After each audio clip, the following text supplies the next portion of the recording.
Hello, fellow students of WCU uh, Master's Program in Entrepreneurship.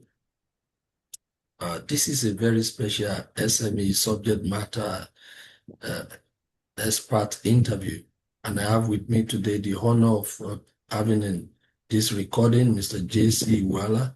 He's a certified public accountant and consultant.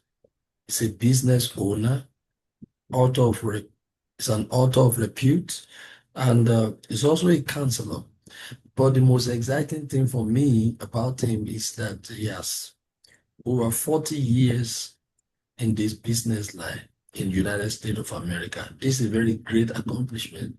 And I know that his insight and his wisdom is going to contribute a lot to what we are discussing in this class. So it's a pleasure to have you, sir, Mr. JC. Well, how are you doing today? Well, thank God for the, the privilege and the opportunity to make a few remarks. I hope my contribution can help someone in our industry. Thank you so much. Can you please tell me a little bit about yourself and especially how you started your business? But maybe before that, as a background, because when we talk about someone who have done 40 years in a particular line, and as an immigrant, I would want my class to really, really tap into that somebody as an immigrant came into America and has been able to do so well, and he has done it for more than 40 years. So please tell us a little bit about that. Well, before coming to the United States, I was a banker. I was an employee at UBA from 1978 to 1982. I spent 4 years there after high school.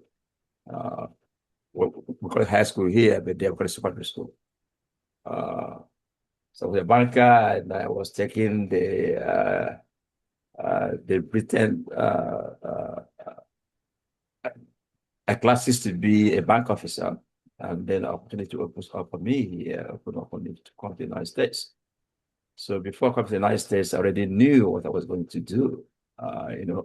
There are people who come and become, I start to wonder what they are going to pursue. I already knew I was going to be an accountant. So when I arrived here, I pursued accounting career.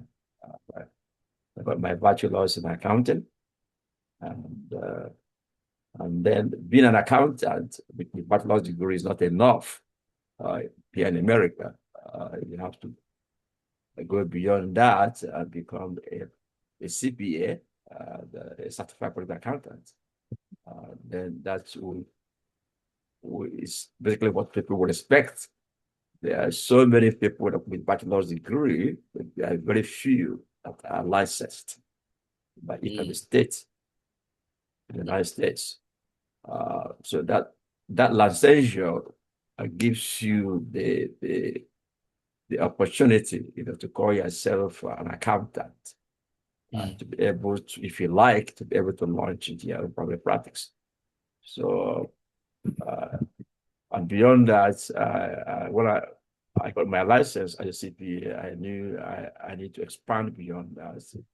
I went back to school to do my MBA in finance, and later on do my doctorate in business. So that horizon did really give me uh, the launching pad I was expected, to reach out to really attend to my goal. So That's amazing. it gives me the latitude not just to be an accountant crunching numbers for individuals and corporations, but also to be a consultant in the area of finance as well. So that's about my background, and I've been doing that. Well, I would say for my days as a banker, I've been studying finance, both in practice and in theory, Mm. as, as far back as when I was in Nigeria. And so after getting all these licenses, then I decided to open my own company. Amazing. Amazing journey. Amazing. Thank God. Amazing. Can you give me illustrate some challenges you face either before starting and while starting the business? Because now you've talked about knowledge. People go to school, they read. Africans read a lot.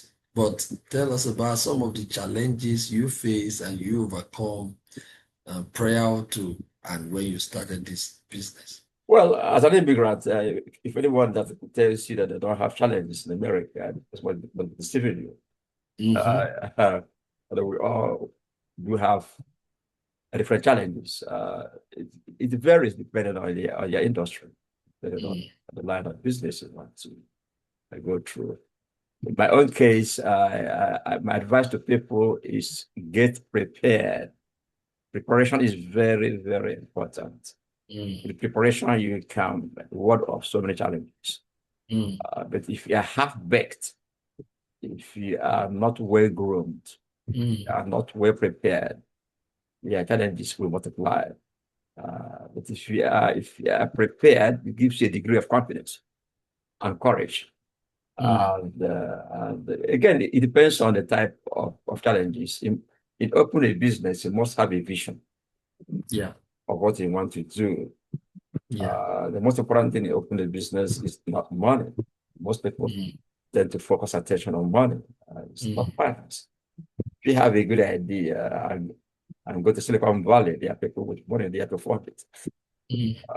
So in my own case, in my industry, I work in the specialized industry. Not everyone can do what we do in our industry. You must be certified to be an accountant in America. It's recognized. Not everything I have is doing taxes on the streets, but not everyone that can really be called a certified accountant. Know the law, or can present their client for the IRS, or can go to court and defend their clients in the court of law. So yeah, in my own case, I once I got the licenses, the area of funding was a challenge.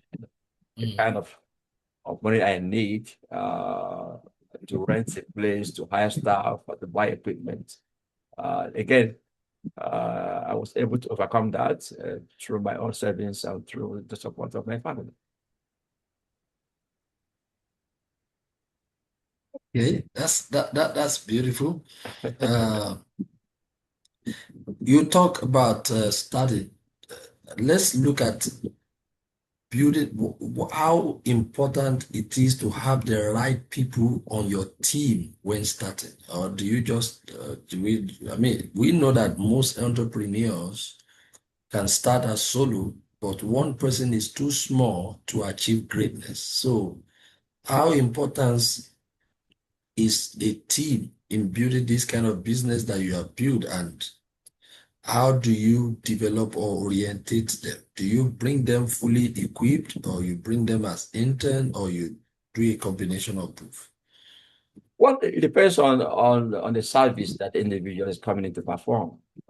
We have different types of different categories of employees. We have employees that we hire as accountants. They must be certified with license. That's different from employees that we serve as clerical employees. That will require to be trained to conversate with software and how to also attend to the public or answer the phone. So it depends on the category of employees.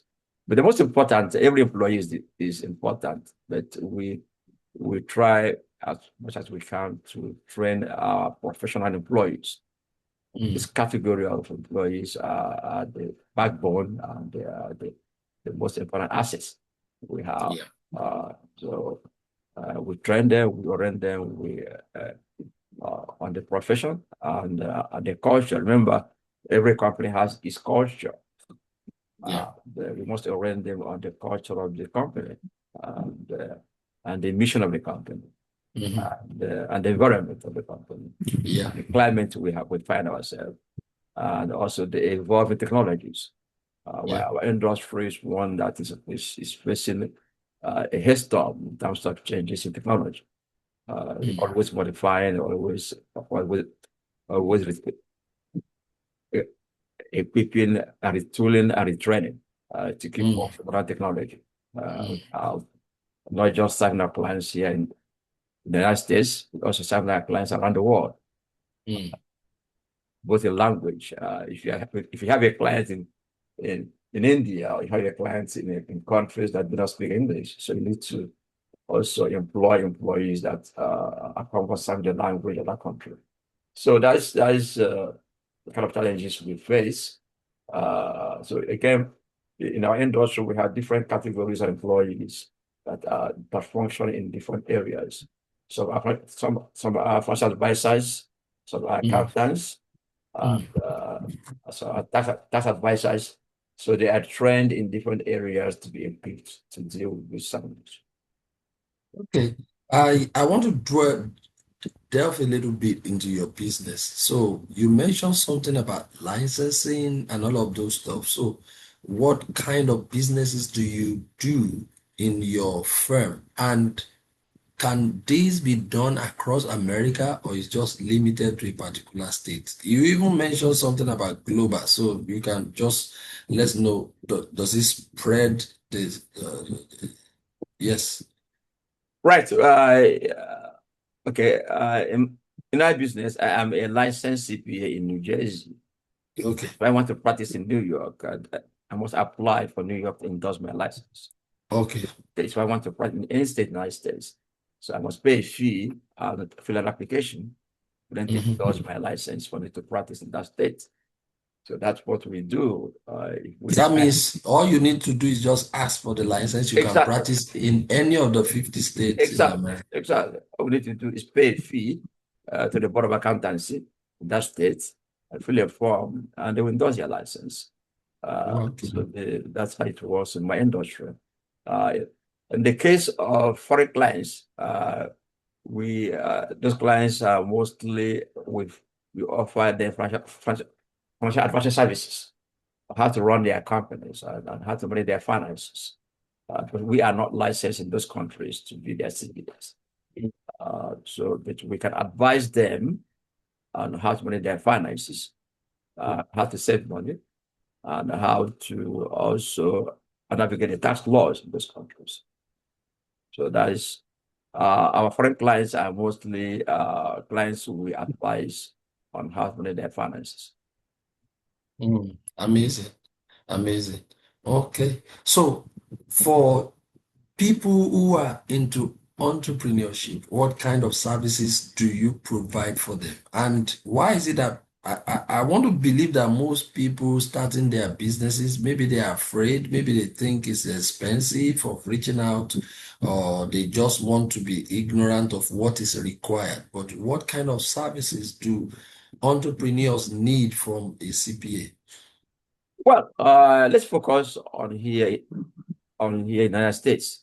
Yeah, Uh, in America, you cannot escape paying taxes.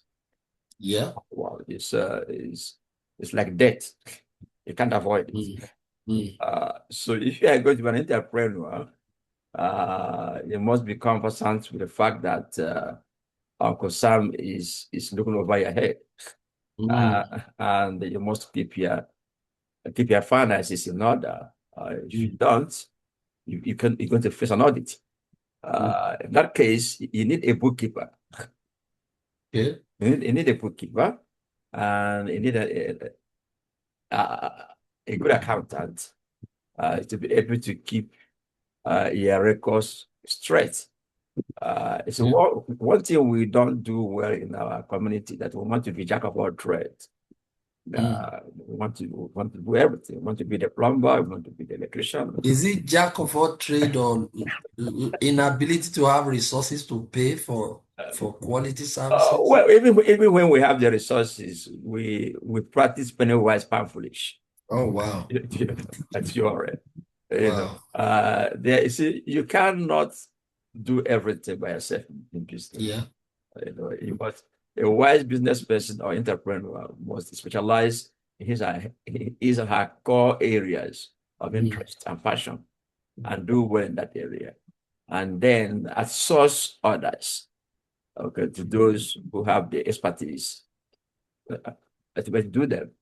So you cannot do everything in your business as they expect it to do well or or increase in revenue. No, Yeah. no. So so for an entrepreneur, you must make sure that you have a good accountant to help Mm-hmm. you keep your records correct. You don't want to have the IRS be on your neck, Mm. read on your neck, but it can cause you high blood pressure. Uh, Yeah. and that's one too. You want to make sure that you are practicing within the framework of the law. America is a Mm. country of law, Mm. and make sure that you understand the industry you find yourself. If possible, have a legal advisor to counsel you if need be, for you to be Mm. well-rounded in that industry. Mm. I think these two areas are very, very important. Have a good legal advisor and have a good accountant beside you, and then focus on the areas of your passion and interest, and outsource the rest. Outsource the rest. That's a good one. That's a good one. So if you are going to advise entrepreneurs, like people who are desiring to start their own businesses, maybe they are doing 9 to 5, maybe they are in college right now, maybe they are still struggling or they're trying to find their feet, what kind of 1, 2, 3 things should they give priority to that is going to help them navigate the challenging terrain, uh, which they will eventually find themselves? You see, everybody wants to be a businessman or woman, but there are quite a lot of things people don't understand about business. Mm. Before you venture into any business, Yeah.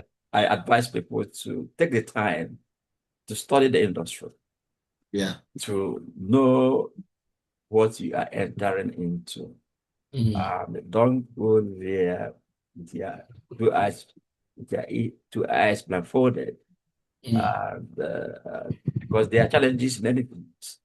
Uh, That's true. right. If you don't understand the business, you're going to have a lot of challenges. But if you understand the business in and out and Mhm. have mentors, Mentors. Mm. mentors are very, very important Mm. in business.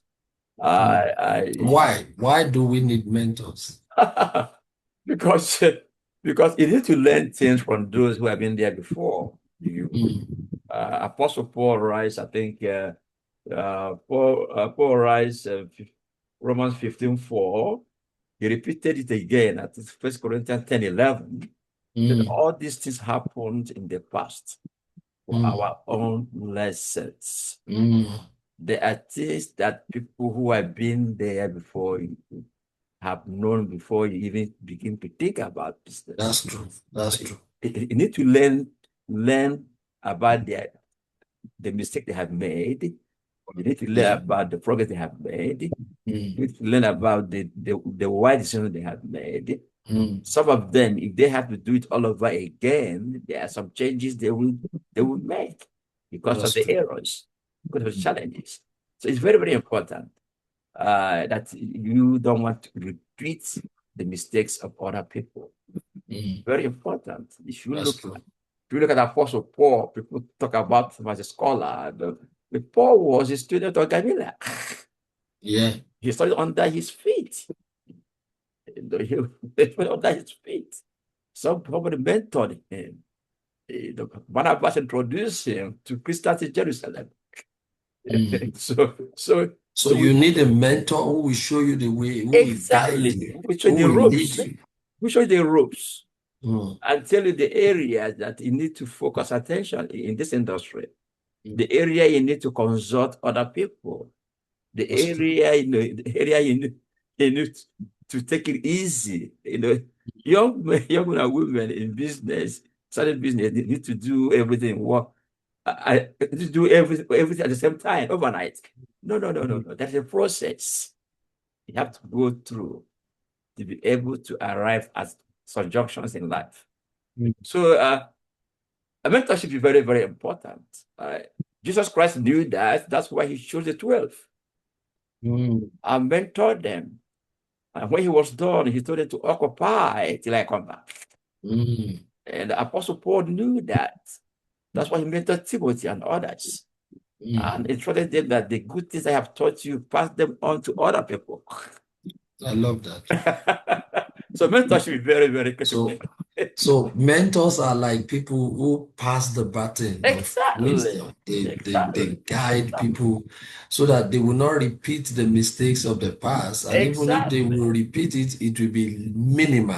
I mean, Exactly. it will also give them the ability to know how to manage the pain that comes with the loss. Exactly. Exactly. There's nothing that's good. I mean, you cannot underestimate the role of mentors. I remember when God chose Moses to the children of Israelites. He was struggling.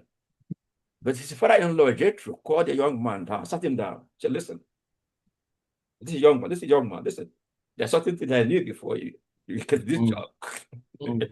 Choose wise men that will help you I love that. to achieve your goals. So Mm, mentorship has been there for thousands of years, even before we are born, even before we are born. mm. So it would be a wise thing for us to take a look at the past and see how people who have achieved certain things in life and the mistake they have made and the good judgment they have made, and you learn We from them. learn and we learn from them. That's Exactly. good. I want to quickly chip in. So, with all that you have said right now, I think AI is disrupting the business world right now.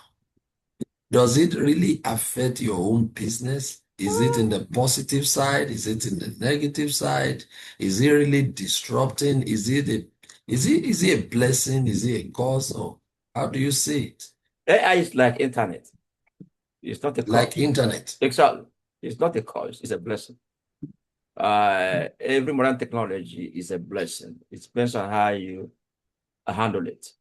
Mm, 40 years ago or more, there was no cell phone. mm, Okay, today we have cell phone. mhm, Okay, there was no Zoom. Today we can mm, talk to people in China on Zoom. mm. Where, so again, with AI, I think it's a blessing. It depends on how You you use handle it. it. If you are in research, as I am, I think AI is very, very helpful.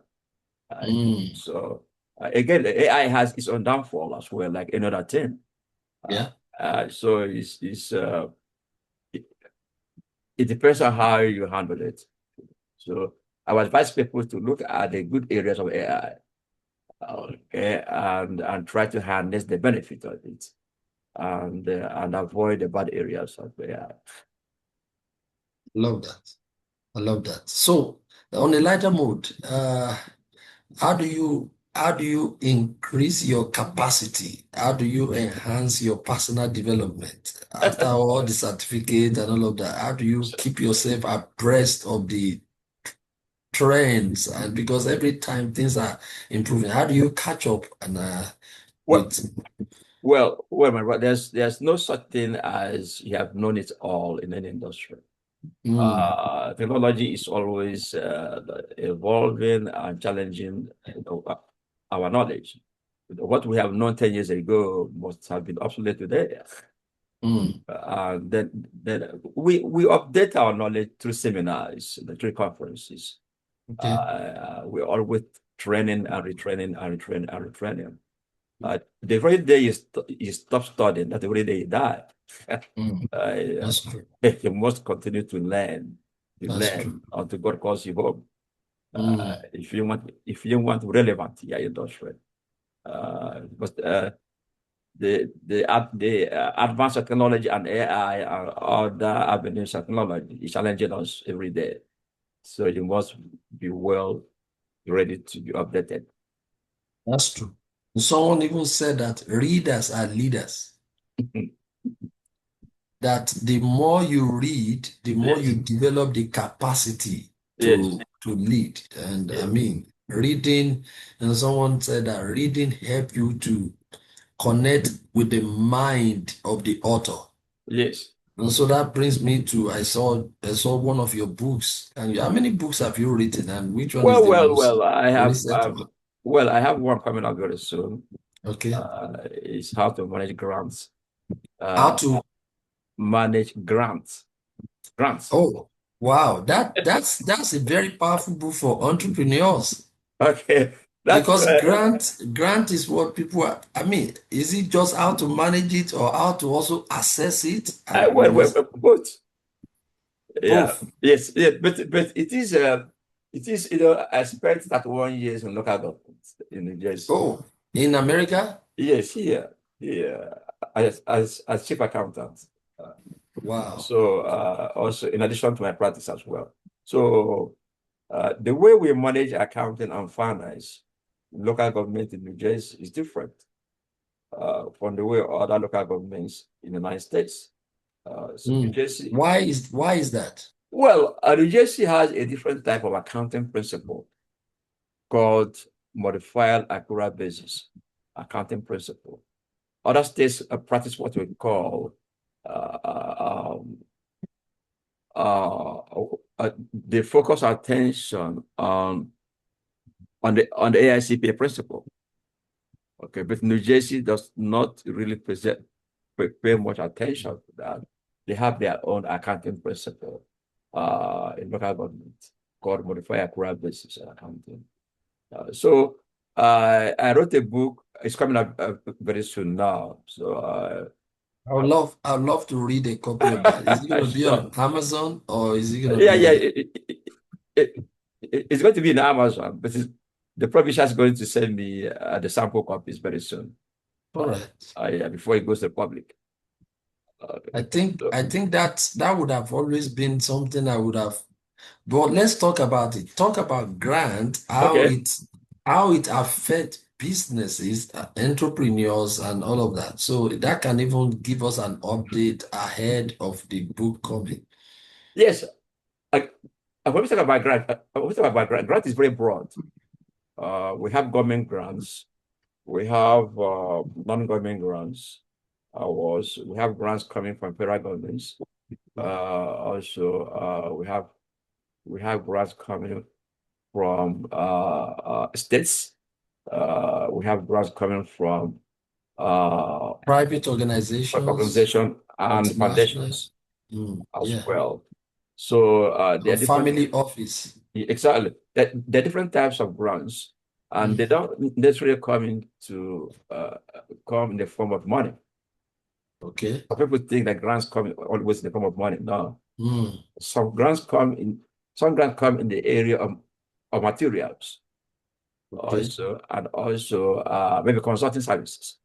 Mm, Yeah, I'll give you the, I give a example of United States Department of Defense. okay. Yes, okay, United States Department of Defense now their budget now is about 1 trillion. Wow. Now, okay, they have the largest budget in the whole world in the area of defense, and they have surpluses of equipment.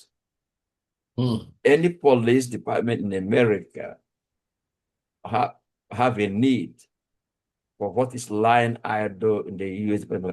Department of Defense. mm, It can be caterpillars. It can be fire trucks. It can be used guns. mm, It can be different things. It can be bulletproofs. mm. So the U.S. Department of Defense gives out these materials to to states and local governments Okay. for free.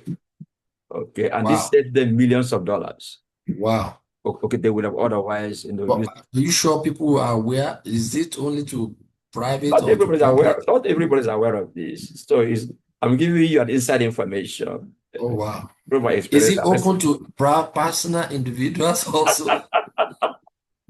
Well, you have to make it. I don't think the U.S. Department of Defense gives this to private individuals. I think from government to government, but from Okay. federal government to state and local governments. I don't know. I'm not sure they give it to private individuals. No, no, no. Again, remember, this equipment were purchased initially with taxpayers' money. Oh, that's Okay, true. and then anything left not uh, being used by them can also be returned to American taxpayers as well, That's true. okay, through the state governments and through the city governments. That's true. So that's the theory. So that's about the federal government. On the individuals, on the private entities, there's some companies that give out grants. Yeah. Okay, but also in the form of materials. They can give you vehicles, they can give you used computers, they can give you laptops, they can give Mm. you even office buildings. And Mm. they write these things off in their tax returns. Mm. Okay. There is a reason why the billionaires set up the trust and give out Okay. money. It's not that they love you so much. Mm. Okay, Uncle Sam, they take the tax benefit. They write this is off their taxes. Hey.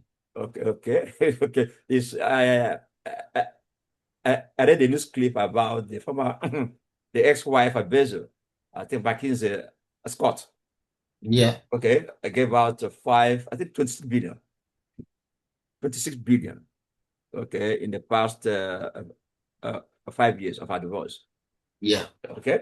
Okay. And people think that, she's giving that out of her own, you know. Oh, really? Are you sure? But she's going to write a lot of them off with her tax return. Oh.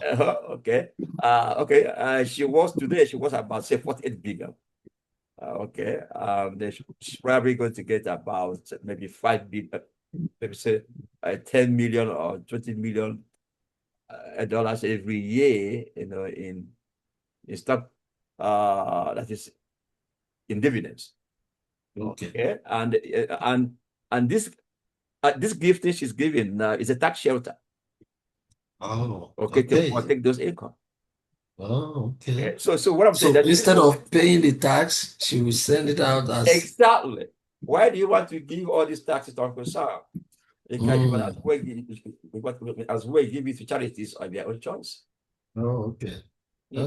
That's a good one. But in the book you are talking about, you say you've worked 31 years with the local government. Yes. Based on your experiences, do you help or can you help entrepreneurs to write for grant as a Uh, service? no, I'm not a grant writer. I can direct them to where they can get grants.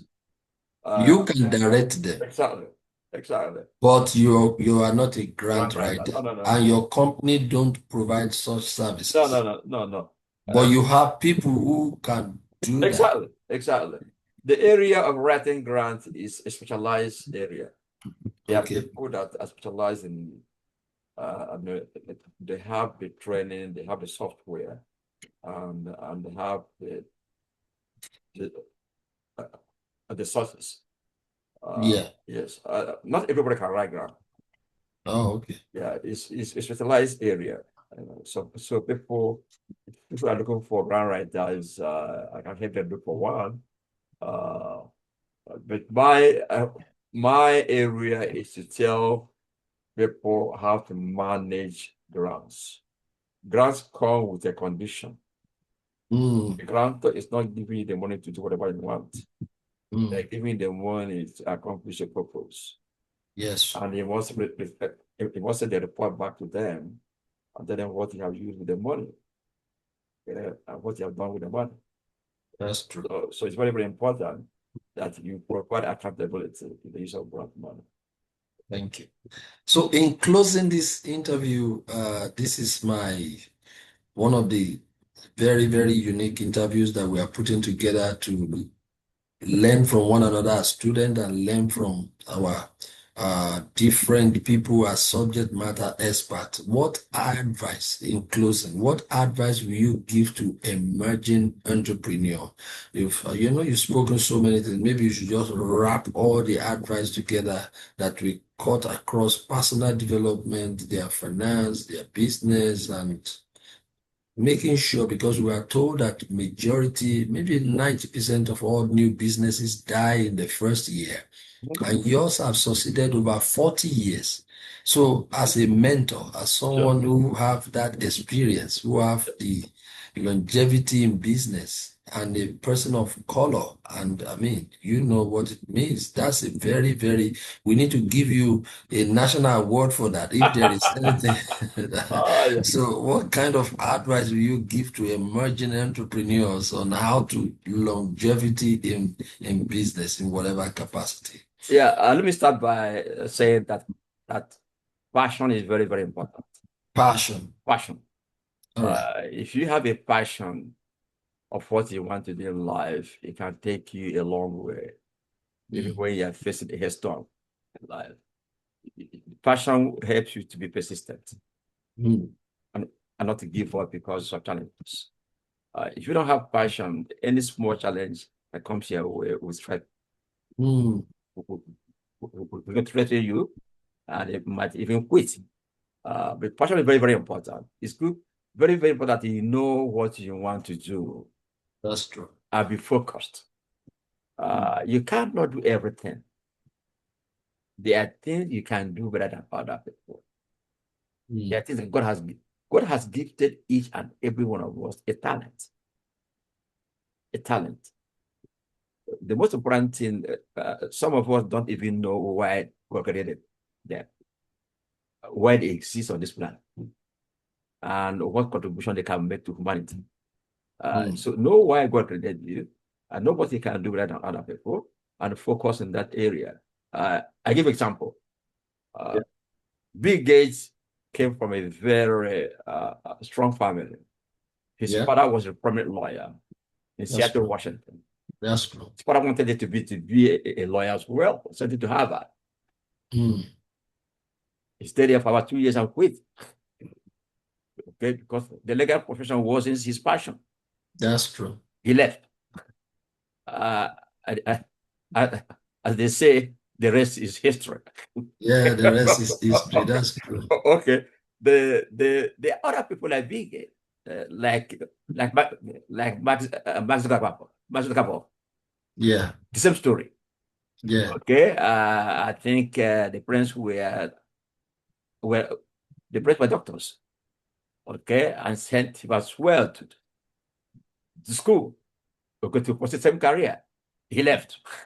Okay, That's true. and they say the rest is The history. rest is history. Yeah. Okay. Now, you see, it's important. I learned so much from those two individuals, the experience. Mm. You Mm. see, we came from a culture where we badger our children. You must be a doctor. You must be a lawyer. Mm. You must be an engineer. Mm. Mm. If you come from my culture, you're not a doctor. You have not made it. Okay, They're not celebrated. exactly, exactly. So that is not. You see, every child is different. Mm. God has gifted at each and every one of us. That's true. Pray for your children, encourage them to be the best they can be in their chosen career, and pray for them that God will guide them. So, going back to your question, the most important thing here is passion. Passion. Okay. And two, before you choose your industry or career, know the industry very well.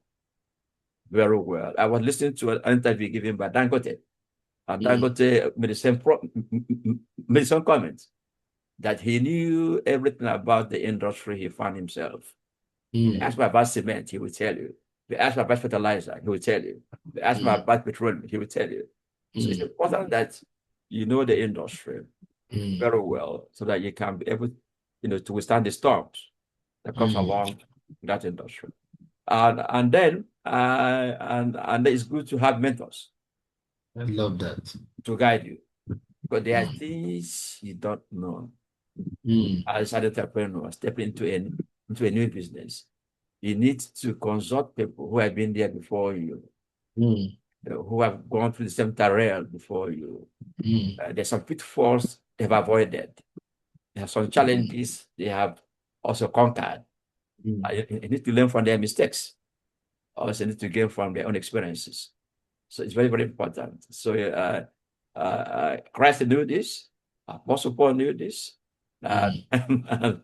and there are other people in the scripture who also develop members. Okay, Elijah, and Elisha. So this goes on and on and on and on. That's true. So that's very, very important. Thank you so much, Dr. C Iwuala.